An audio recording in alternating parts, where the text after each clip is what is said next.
Welcome in to CBS News 24/7. I'm Elizabeth Cook. Just moments ago, President Trump and National Security Advisor Mike Waltz gave remarks on that group chat leak. This all comes as lawmakers call for an investigation. Plus, a family vacation ends in tragedy after the teenage son of a former Yankees player dies from apparent food poisoning. What officials are saying today. And we're going to hear from the Good Samaritan who helped rescue a pilot and 2 children who survived a plane crash in Alaska. You're watching CBS News 24/7.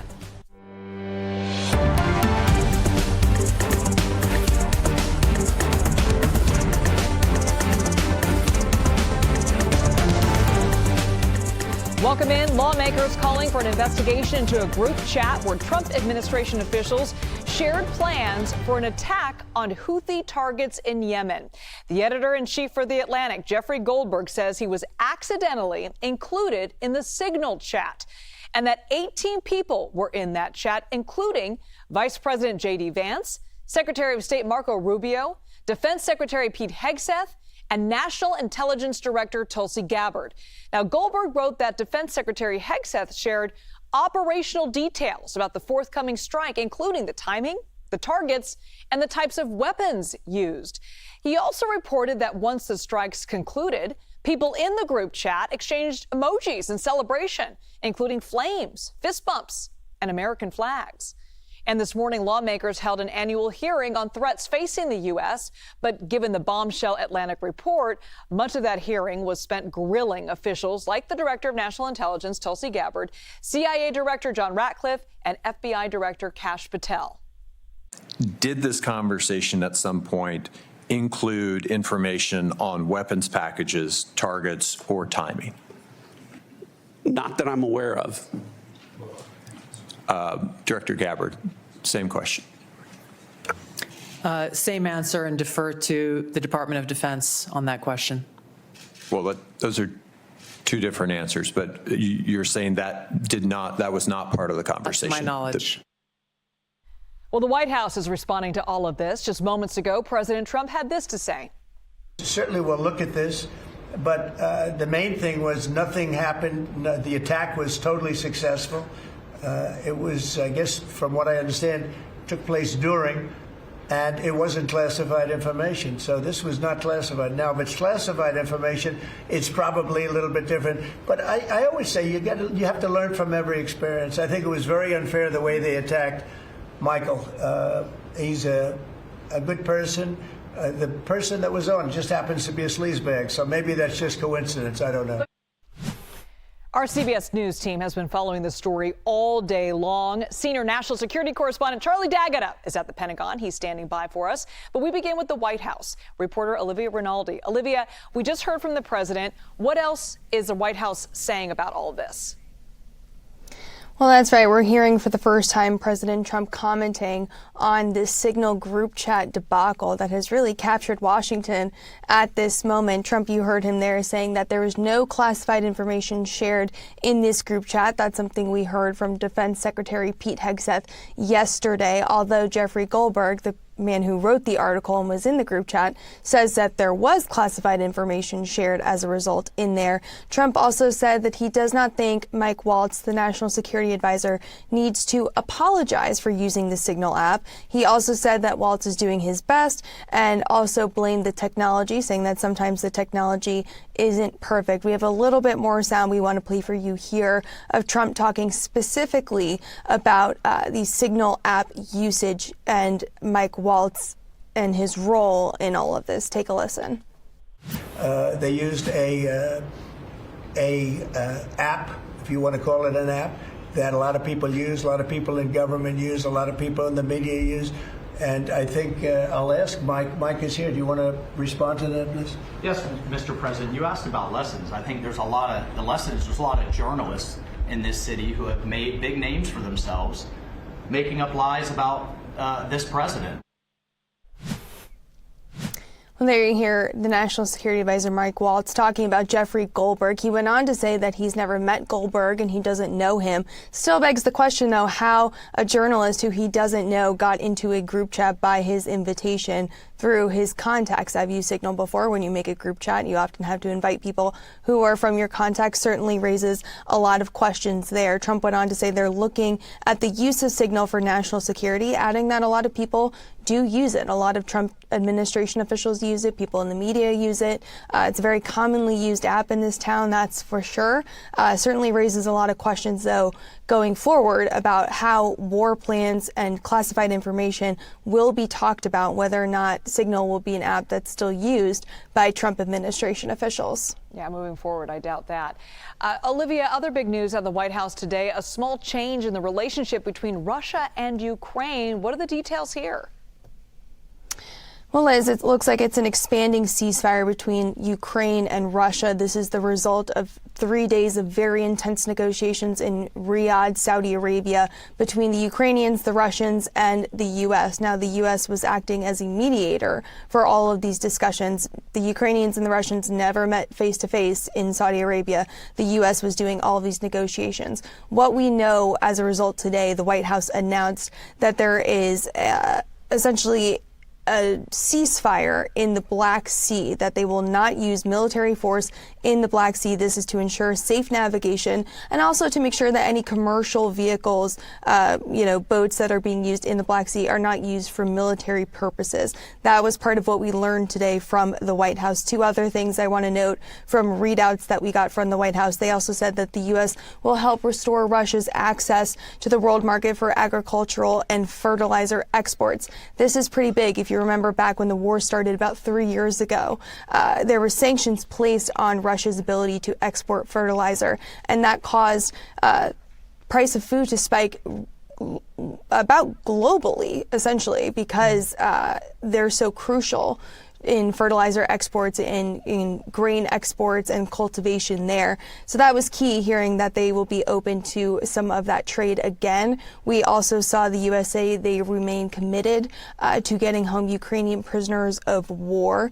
That was something that Trump had talked about extensively, about wanting to see as part of this ceasefire deal. Now, this is just the first step towards the end of this war and an expanding ceasefire. It's a significant step, but it's not exactly what the Trump administration was pushing for. They want a total ceasefire, total end to this war, but it's certainly a significant step towards that goal. All right, Olivia Bernaldi, keeping an eye on the two big stories coming out of Washington today. Thanks so much, Olivia.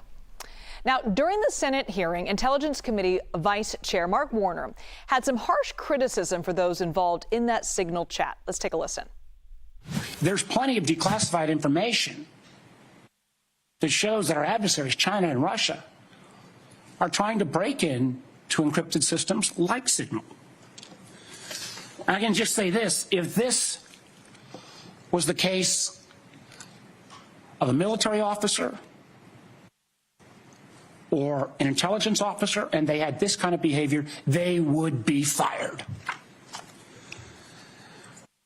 I think this is one more example of the kind of sloppy, careless, incompetent behavior, particularly towards classified information, that this is not a one-off or a first-time error.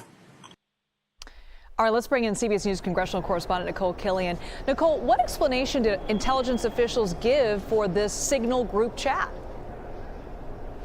Well, they tried to defend their actions. In the case of CIA Director John Ratcliffe, he said that this app was permitted for use. Also, he tried to emphasize that classified information was not shared in this chat. However, when Tulsi Gabbard, the Director of National Intelligence, was pressed about whether or not there was any classified information, she deferred to Defense Secretary Pete Hegseth, to which Maine Senator Angus King kind of got on her case and said, look, but you're the Director of National Intelligence. You should basically know whether or not the information was classified or not. And Mark Warner, who you heard from there, also kind of pressed some of the intel officials who were on that chat to produce information, to produce that text chain if the information was not classified. He basically said, well, just show me, show this committee if the information wasn't classified. So certainly a lot of pressure on these officials to produce more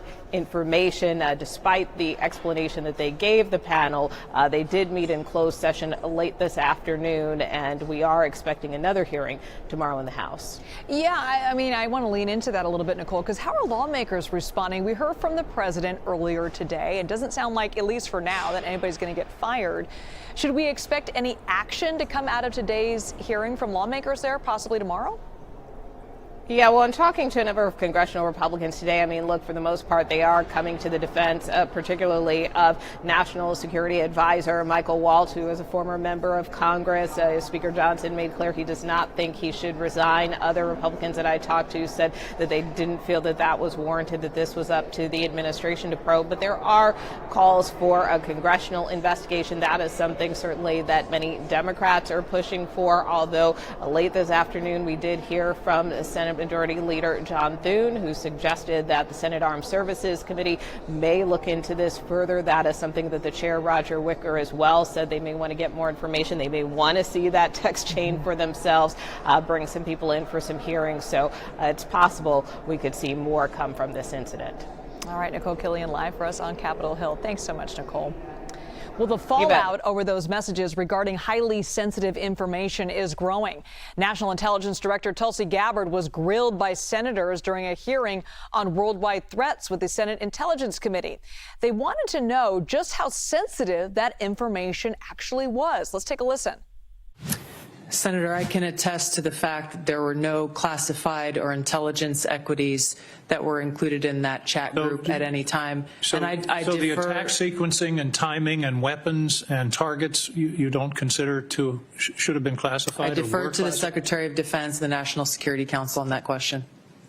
Well, you're the head of the intelligence community, and you're supposed to know about classifications. So your testimony very clearly today is that nothing was in that set of texts that were classified. I'll follow up on Senator Wyden's question. If that's the case, please release that whole text stream so that the public can have a view of what actually transpired on this discussion. CBS senior national security correspondent Charlie D'Agata joins us now to talk about the fallout from all this. Charlie, this was a big deal. What's the significance of this scandal from a national security perspective? It's going to have huge ramifications. This is the biggest security breach in a generation. And I want to pick up on something that Tulsi Gabbard said, because in listening to that hearing go on, it was sort of evolving as to who is to blame. It went into different categories about, A, what's classified, what isn't classified, what's controlled classified. It's another category here. And she started saying, I want to defer to the Defense Secretary. Okay, so Defense Secretary Hegseth isn't here. He left a couple of days ago. He's in Hawaii. He made a stop there where he essentially belittled the reporting, saying that there was nothing to it. So then you have to say, well, okay, whether or not the information that was inside this group chat was classified, maybe one thing. The next question is, where did it come from? And when they keep deferring to the Defense Secretary, the question is, well, did he have access to that information, and is he to blame for sharing that information among this group of 18 people, some of them principals, as we call them? Now, when it comes, when I look at reports like this, I'm down to the detail and the language. Okay, so Jeff Goldberg, he's got 30 years experience as a security correspondent and an editor.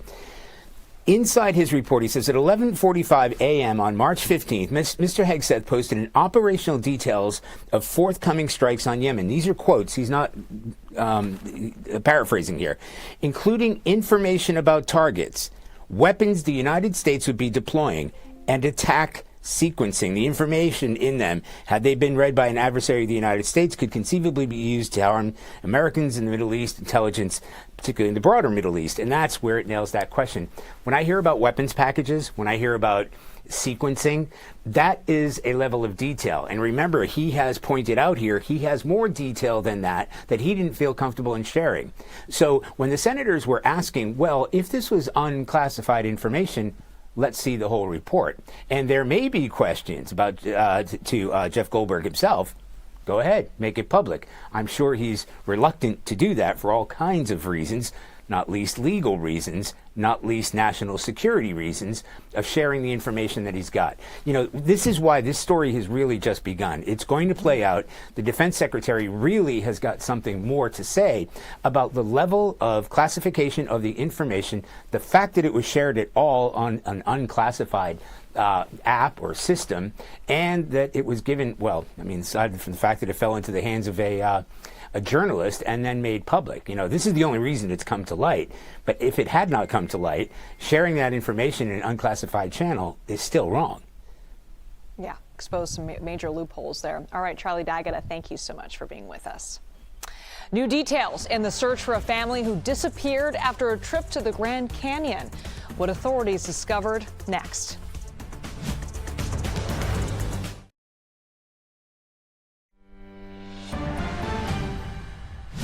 Former New York Yankees outfielder Brett Gardner and his family are mourning the loss of their 14-year-old son, who died suddenly on a family vacation. Brett and Jessica Gardner say their son Miller died in his sleep after he and several other family members fell ill. The family was staying at a popular resort in Costa Rica when it happened. Let's go to our breaking news correspondent Chanel Call in our CBS newsroom in New York. This is such a heartbreaking story, Chanel. Can you tell us what we know so far? Yeah, it really is, Liz. I mean, the cause of death in this case still very much a mystery. We know on Monday, Costa Rica's Judicial Investigation Agency had said that a preliminary investigation into Miller Gardner's death had indicated that he may have died from asphyxiation following possible food poisoning. But then today, they said that wasn't the case. In an update that was sent out this morning, the OIJ that's in charge of the investigation said asphyxiation was ruled out because, quote, at the time of inspection of the body, no macro level anomalies were observed in the respiratory tract. Therefore, different samples were sent in order to perform 3 analyses: histology, toxicology, and neuropathology. Now, we're told that due to the high demand for these kinds of autopsies being performed in the country, that it may, Liz, take 2 to 3 months to get those results. In the meantime, the family had released a statement confirming that Miller had died on Friday, they say after falling ill along with several other family members while on vacation. The statement also says that Miller passed away peacefully in his sleep on the morning of Friday, March 21st.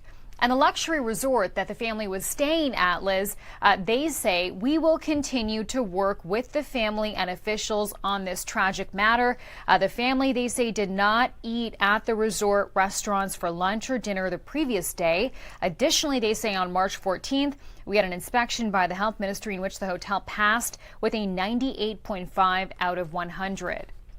Now, this case is still very much under investigation, obviously early stages, but we still don't know the cause of death. And Chanel, who's in charge of this investigation? Well, leading the charge on this is what's called the Costa Rica Judicial Investigation Agency, or the OIJ. We're told, Liz, that's because local police in Costa Rica don't handle investigations and judicial issues. The OIJ, by the way, is the highest authority of judicial police. Here in the U.S., I'll also mention that the State Department spokesperson told CBS News they are aware of this case and they are closely watching any updates from the investigation as well. All right, Chanel Call, thank you so much. All right, let's go to Alaska now, where some Good Samaritans helped rescue a man and 2 children following a plane crash. Now, on the map, you can see the frozen over lake. Well, there's the map there, but there is a frozen lake where the trio was spotted, and it's in Alaska's Kenai Peninsula. It's about 220 miles southwest of Anchorage. The pilot and 2 children, all immediate family members, were taken to the hospital with injuries, but are expected to be okay. Let's bring in CBS News correspondent Elise Preston, who joins us live from our bureau in Los Angeles. What a remarkable story, Elise. Can you walk us through how this incredible rescue played out? Yeah, Liz, it is incredibly remarkable. As you mentioned, that father and those 2 young children, they are elementary and middle school age. They had been missing for 12 hours. So they survived overnight in the freezing temps in this area that we have up on the map here. So we're told that the family went up in a helicopter, in a private plane, Sunday night to do some sightseeing when the crash happened. And then there was no communication. They lost communication with them, but authorities were able to ping a cell phone in this area that's 60,000 square miles. That's about the size of Washington, D.C. As you can imagine, very scary for that family to just go missing, to disappear, no one be able to contact them. So family members had actually posted on Facebook that the family was missing. And that's when Good Samaritans took off and they were looking for them themselves. Take a listen. I saw the Facebook post about the missing plane and decided to go look for it. I was probably halfway there. I had barely even started looking, and somebody came on the radio and said that they found them and they were alive. They were walking around, and so that was great to hear. I was really shocked. I didn't expect that we would find him, and I didn't expect that we would find him alive for sure, because it was pretty cloudy.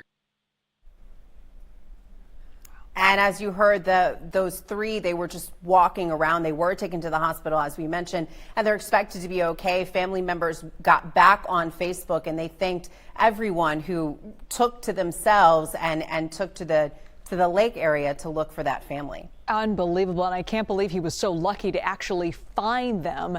Any word at this point, though, on what caused the crash?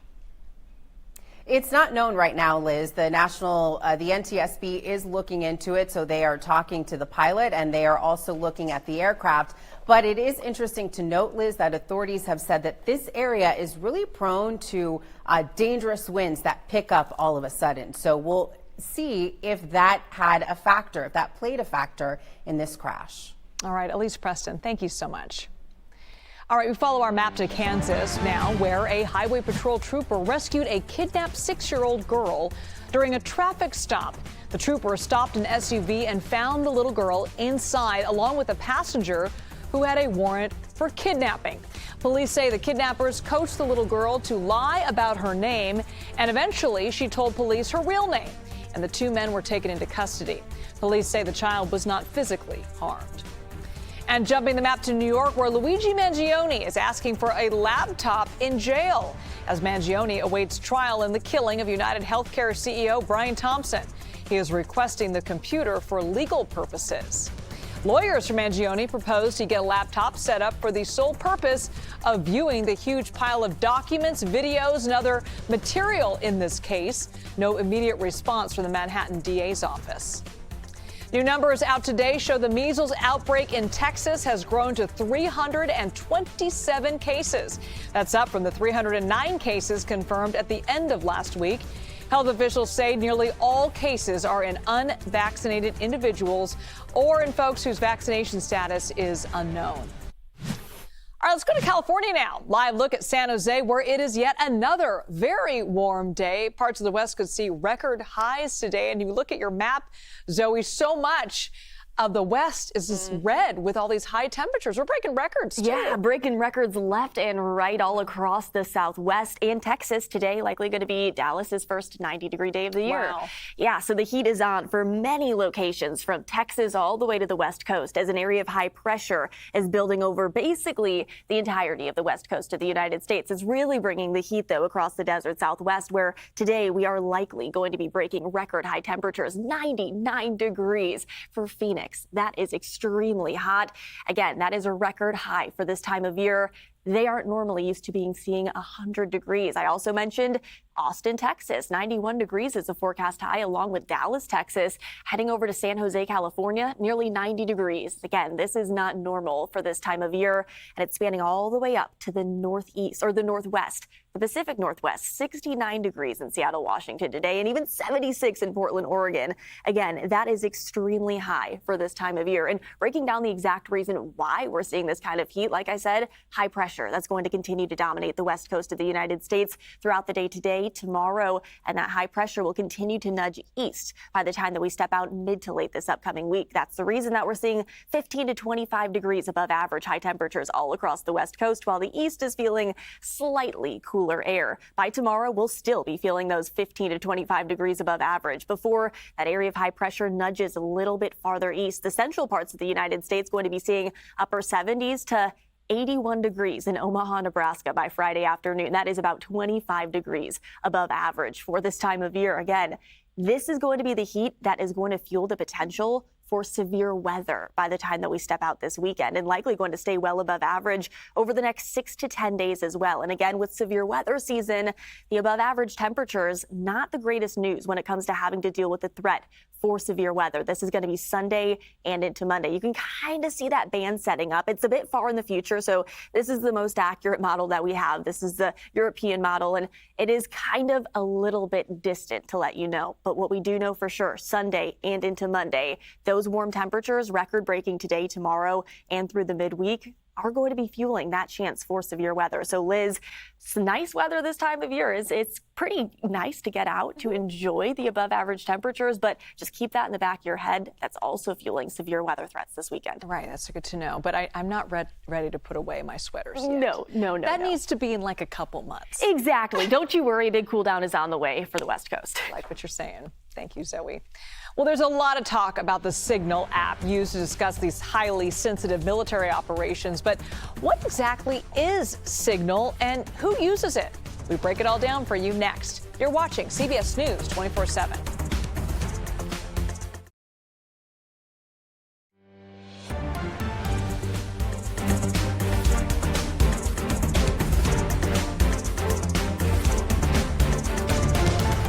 We are tracking the fallout after reports top Trump administration officials discussed highly sensitive military operations over the Signal app. Flight data shows a member of the group chat, Middle East and Ukraine envoy Steve Witkoff, was in Russia at the time. And today, during the Senate Intelligence Committee hearing, senators grilled top intelligence officials about that group chat. Take a listen. Did you know that the president's Middle East advisor was in Moscow on this thread while you were, as director of the CIA, participating in this thread? Were you aware of that? Are you aware of that today? I'm not aware of that This today. sloppiness, this incompetence, this disrespect for our intelligence agencies and the personnel who work for him is entirely unacceptable. It's an embarrassment. Senator, you need to do better. Well, first on CBS, we just learned that the National Security Agency warned about vulnerabilities when using Signal just a month before officials used it to chat about strikes on Houthis in Yemen, this chat that we're talking about here. CBS News confirmed verification producer James Laporta joins us now with the details of all this. James, thanks for being with us. What were the concerns outlined in that report? Thank you for having me. So in February of 2025, the NSA put out a what's called an Operational Security Special Bulletin. This is a bulletin that goes out to all the employees at the National Security Agency. And basically what it outlined was vulnerabilities within the Signal encrypted application app. And basically what it was saying was it outlined the vulnerabilities within the app. It detailed how Russian hacking groups are using phishing scams to gain access into group chat messages. But it also said that you shouldn't be talking about unclassified information on the app. You shouldn't be storing unclassified information on the app. Yeah, I want to lead into that a little bit because the Director of National Intelligence, Tulsi Gabbard, today said no classified information was discussed in that chat. But the NSA bulletin said even non-classified material should not be discussed. So what are you hearing about that? So intelligence officials and members of the military that I've spoken to are kind of dumbfounded on how the chats were not classified. But let's say, for sake of argument, that it was unclassified. Cybersecurity protocols, operational security protocols state that you shouldn't even have unclassified information on there. So even if it's not classified, to members of the U.S. intelligence community, to people in the military, it's still a violation of operational security. I mean, even the lowest private in the military is taught not to reveal, when they're deploying overseas, or not to talk about, certain things that are going on military bases. So even if it wasn't classified, they see it still as a violation of operational security. All right, James Laporta, thank you so much. With CBS News confirmed. All right, so with all this talk about the Signal group chat, many are wondering, what is this thing? What is Signal? Let's bring in tech journalist Yasmin Karam to break it all down for us. Yasmin, how exactly does Signal and other encrypted apps like this work? It works a little bit like Snapchat, right? Not Snapchat. It works like one of those other text messaging apps. WhatsApp. WhatsApp, yeah. Exactly. So Signal is all about user privacy. It's a fully end-to-end encrypted app, which simply means that only the sender and only the receiver have access to the messages and calls. No third party, including Signal, can see any of that. So the chief difference between Signal and other messaging apps, like you mentioned, WhatsApp, is the data that's stored and collected. Signal only asks for your phone number to create an account, and it does not store or track any of that other information, such as your contacts, your user activity, any of that. WhatsApp, you upload a profile picture, it downloads your contact list. It does track all of that, whereas Signal does not collect any of that information. So a lot of folks at home may be wondering, though, why would you use an app like Signal instead of just a simple text message? Yeah, a lot of people use the app. 70 million people, roughly, monthly active users. Politicians, as we've been hearing about, journalists. Personally, I use it. I speak to about 24 sources on Signal. People who are within tech companies who are afraid of retaliation will only talk to me on Signal because it's protected. Now, Liz, on the flip side of that, it is so private and so protected that it's more susceptible to criminals also discreetly communicating on the app. Yeah, speaking of people that aren't supposed to be on that app trying to get information, Russia has been known to get on Signal and tried to gain some sensitive information, and yet we had a government official who was in Russia using this app. What can you tell us about that? Yes, it's fascinating, and it just speaks to how widely popular this is, that now people, hackers in Russia are trying to figure out how to hack Signal. In February, there was a Google threat intelligence report. I want to read from this because it's super interesting. Part of the report says that, quote, Signal's popularity among common targets of surveillance and espionage activity has positioned the secure messaging app as a high-value target for adversaries seeking to intercept sensitive information that could fulfill a range of different intelligence requirements. So at the end of the day, even fully end-to-end encrypted apps that push user privacy and say that it's only between you and me may not be that private. Right. It's a good lesson to be learned. I'm sure that they're going to probably change their ways when it comes to communicating with each other and use more classified rooms and such. Yasmin, thank you so much. All right, several flammable devices found inside a Tesla showroom. The new task force announced to investigate the attacks on Elon Musk's car company. Stay with us.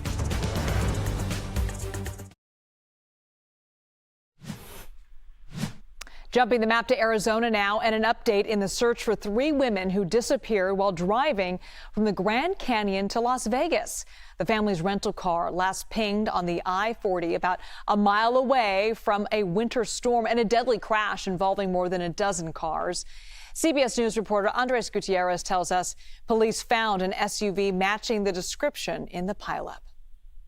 Both the South Korean consulate and investigators say they are working to determine if that BMW belongs to the 3 missing women. Investigators also said late Monday night that they have found additional human remains in the debris that burned for more than half a day. Police say the women were last seen leaving the Grand Canyon area. Their rental car's GPS and cell phone signals places them just a mile away from the crash site in Williams, Arizona, around 3:30 local time on March 13th. Then when they missed their flight from San Francisco to South Korea on March 17th, family members alerted authorities. The medical examiner's office is using dental records and DNA to ID the newly discovered remains. This fire burned for 20 plus hours, very, very hot. The damage done to these vehicles, the amount of vehicles that are involved in this crash, getting them removed was a task that was just, took time in itself. So, and then obviously the idea that we had people in there adds to it. And we didn't find out that these ladies were missing until 5 days later. And again, law enforcement say at this point in their investigation, there is no evidence of foul play connected to this case. I'm Andres Gutierrez in Las Vegas. Now back to you. Andres, a 21-year-old Columbia University student and legal permanent U.S. resident, filed a lawsuit against the Trump administration after learning that ICE officials were looking to arrest and deport her. According to the lawsuit, immigration officials have been looking for Yoon-Sa Chung. Now, Chung came to the U.S. with her family from South Korea at the age of 7. Her lawyer says the administration is targeting Chung because of her political speech, citing the case of Mahmoud Khalil, that former Columbia University graduate and pro-Palestinian activist who was arrested by ICE earlier this month. Now, the CBS News social team has some great content on our TikTok and Instagram page. You got to check it out. Just follow us. It's really easy. CBS News, at CBS News. I'm wondering, for people who are either green card holders or have a visa, they're coming through customs and they're asked to hand over their cell phone so that CBP can look into it. Has that always been legal? Is that common practice? And what should either person do in that circumstance? So the legality of that is debatable in the courts. It is and has been common practice for several years now. People can decline to give their passwords to access their devices, but in all likelihood, if that occurs, their devices will be confiscated. And also their detention and questioning could be prolonged. So citizens, permanent residents, and visa holders also all need to understand that if there are any suspicions about them, then their devices, including their computers and their cell phones, could be checked. And if CBP can't access it, they might just seize the device. And is there any limit to what CBP can look into in your phone, considering so many people have confidential information in their device? I think that is debatable. Again, this is something that will have to be worked out in the federal courts, but CBP seems to be taking the position that they have no limits and that they can check anything they want to on someone's device. And again, our social team has more content like this on our TikTok and Instagram pages, so please follow us at the handle CBS News. An attempt to firebomb a Tesla dealership in Texas is raising the alarm about a series of attacks on Elon Musk's EV company. Police found multiple incendiary devices at a Tesla showroom in Austin yesterday. Now, since January, CBS News has identified at least 32 vandalism incidents across 16 states impacting Tesla cars, charging stations, or even dealerships. The FBI has now launched a task force to investigate the incidents, which its director calls domestic terrorism. Meantime, in Pennsylvania, activists are protesting the Trump administration's cuts to the Environmental Protection Agency, the EPA. CBS News Philadelphia's Eva Anderson reports EPA union members are sounding the alarm over fired workers and canceled grants. Eva Anderson here with CBS News Philadelphia. You can see members of the EPA local union behind me making up one of 8 similar protests happening across the U.S. right now. They are here to call attention to cuts the EPA has already faced and sound the alarm about what could happen if more grants are canceled or if people lose jobs. They say the federal government has cut a few essential grants that help them serve their mission of providing clean air and water access and providing what they call environmental justice. One of those grants, in fact, was a $1 million grant awarded to the city of Philadelphia Office of Sustainability that would help them prepare for extreme weather conditions here. That has now been slashed. So they say they're here to not only sound the alarm about those cuts, but also to raise morale and gather among each other to reiterate to each other that they do good work. We did reach out to the Trump administration that said they have been extremely transparent with their grant cancellations. They also said they did make staff cuts in accordance with President Trump's agenda to eliminate DEI programs. Reporting in Philadelphia, Eva Anderson. Now, we are watching the markets as investors digest new data showing Americans feel uneasy about the economy. Wall Street wavered a bit today, with the Dow eking out a 0.01% gain. Let's take a look at our interactive stock market heat map brought to you by FinViz. It shows the top 500 stocks in real time. Now, the red, and you see a lot of it there, indicates the stock is down. Green means it's up. That's good. And the size of the box represents the market cap. Now, new numbers show American consumers feel worse than economists expected when it comes to business conditions in the labor market and their financial futures. The Conference Board's Consumer Confidence Index came in at 92.9 today, dipping for the fourth straight month in a row. Now, for context, anything below 100 indicates a negative outlook. Russia and Ukraine agree to cease fighting in the Black Sea. What we know about this latest deal and the push from the White House to end the war. Next.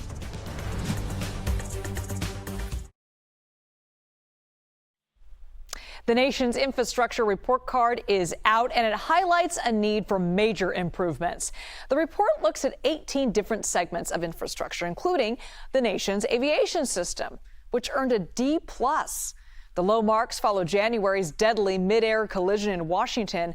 And as Chris Van Cleve shows us, families of the 67 killed are demanding changes.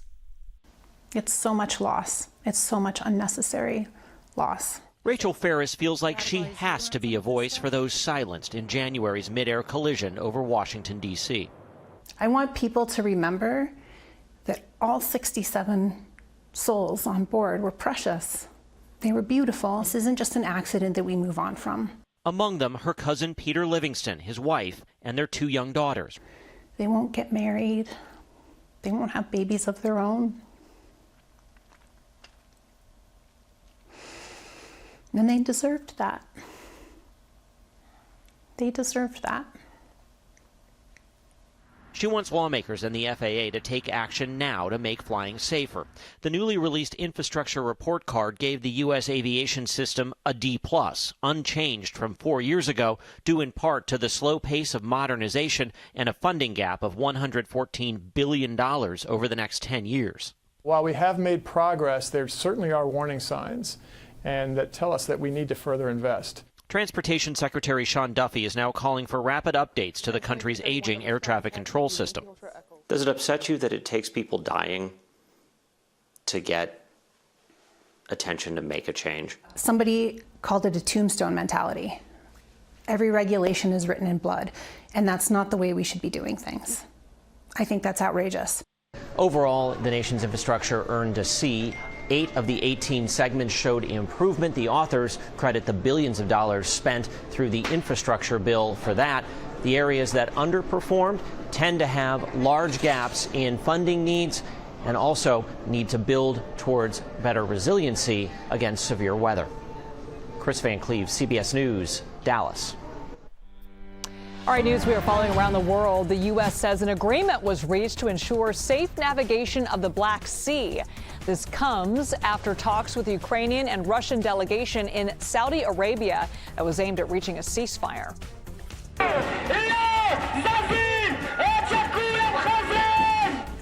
And protesters gathered near Israeli Prime Minister Benjamin Netanyahu's home in Jerusalem to protest attempts to oust the country's internal security chief. Israel's Supreme Court blocked those efforts on Friday, prompting Netanyahu's government to begin proceedings to fire the attorney general. An Oscar-winning Palestinian director was arrested and injured during a raid on his village by Israeli settlers in the occupied West Bank. The director worked on the documentary No Other Land about the displacement of the Palestinian community. That film won the Oscar for Best Documentary this year. And 5 lions have been rescued from war zones in Ukraine. Now they have a new home, a big cat sanctuary in the United Kingdom. We're told the lions are traumatized from all the fighting and did suffer neglect and abuse, but they are making some progress at that sanctuary. When she was originally rescued, she could barely walk. She was suffering from shell shock and concussion, and she's just come on leaps and bounds since being here at the sanctuary, and we're just so happy with her progress. Glad to see they have a new home. All 5 lions came from the illegal pet and wildlife trade. Well, coming up, more on the fallout following that group chat involving top security officials. America Decides with Major Garrett is next. You're watching CBS News 24/7.